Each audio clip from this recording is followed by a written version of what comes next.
Hello class, it's Mr. Ng, and I prepared for you a video on the electron transport chain. I was hoping with the video you could stop it and rewatch it just because I know this part of the lesson gets really confusing.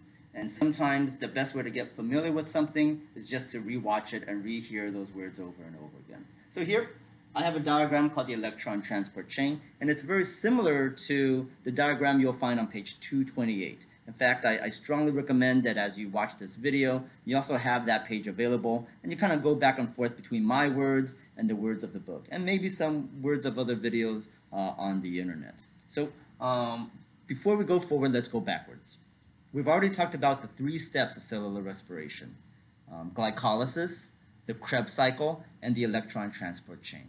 We talked about how in glycolysis, a sugar is cut in half.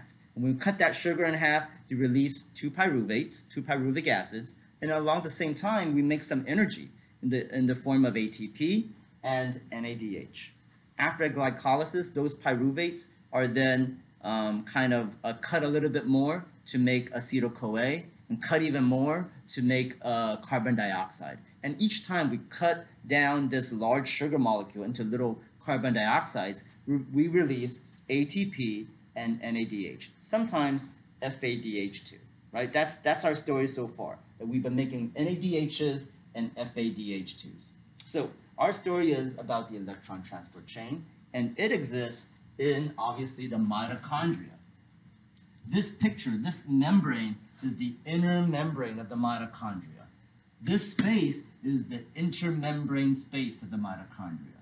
And this space is the matrix of the mitochondria, right? So this is just to get us kind of situated. So this is the membrane inside a mitochondria. More so, before I start talking about the individual steps, you need to know the idea of electronegativity.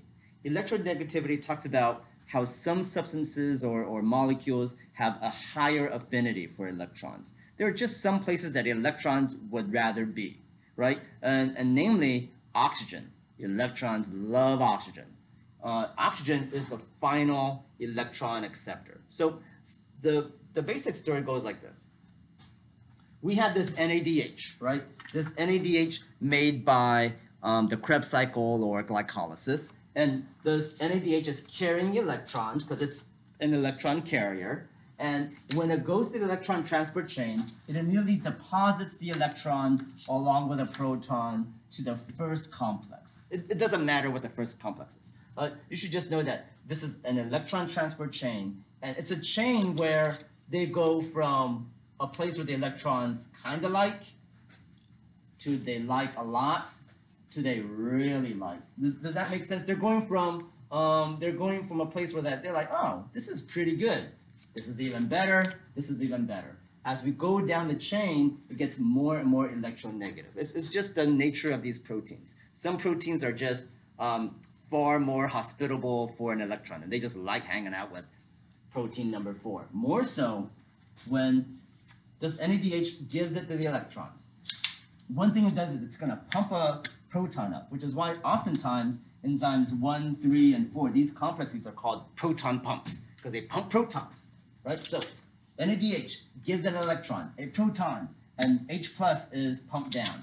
The electrons travel down the chain, and as it travels down, it pumps protons, it pumps hydrogen ions into the inner membrane space. And finally, the electrons will go to the final electron acceptor, also putting up protons, until it meets O2. And here, when it meets O2, it's going to make water, right? Some random H pluses and half an O2 with these electrons will make water.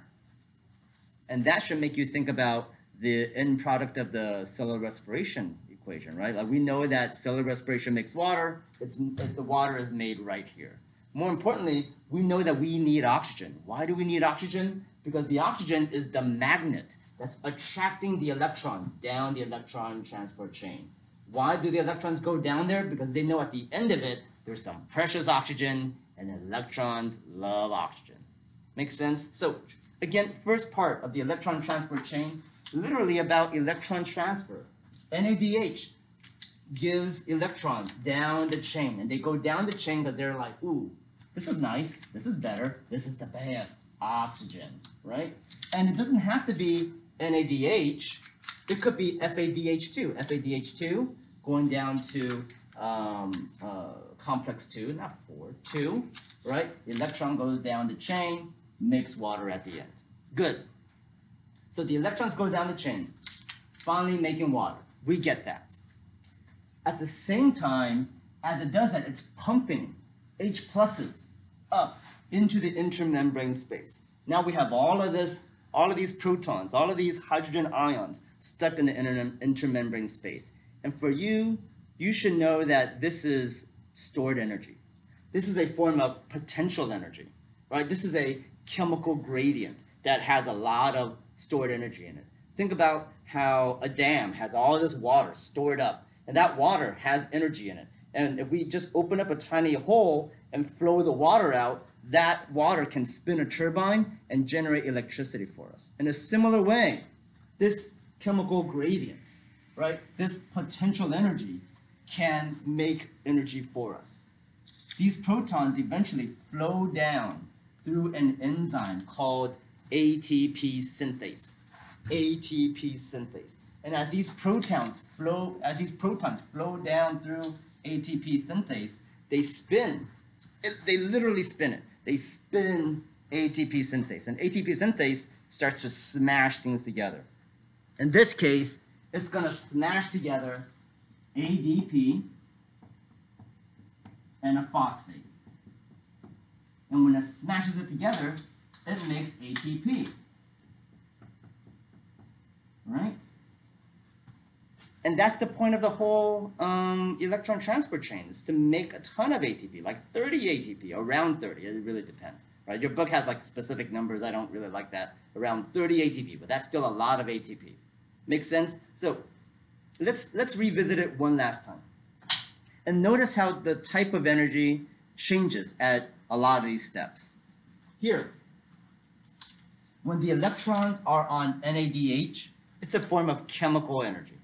And then, as the electrons get transferred, and they pump hydrogens on, they get transferred, goes onto this oxygen, makes your lousy water, right? Next, the energy is now stored in this potential energy, in this chemiosmotic gradient, this chemical gradient, chemiosmotic gradient. All of these H pluses are stored up here, and they're ready to move. That's another form of energy, right? The energy in the form of a chemiosmotic gradient. And then, as they flow down ATP synthase, right?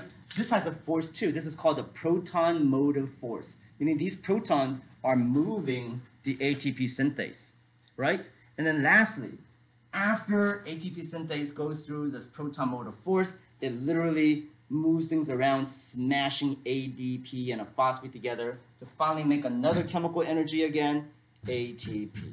And that is basically the electron transport chain.